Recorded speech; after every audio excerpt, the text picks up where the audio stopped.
I'm Lorraine Beaman, an interview coach who helps people excel during interviews by sharing insights and strategies for answering questions, including the question, why did you leave your last job? When you hear that question during interview, you may feel like, oh my goodness, somebody's finally going to listen to me talk about how terrible my last job was.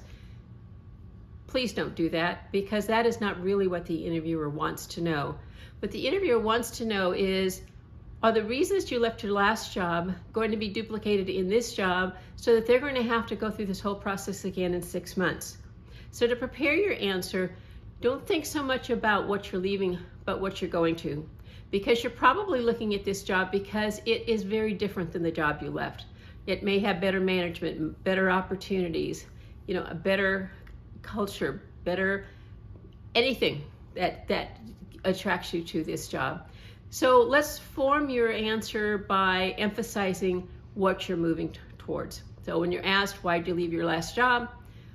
You can respond, because I'm looking for an opportunity to work for a small company where I can take on exciting projects and work as part of a team, which is why I've applied for this job.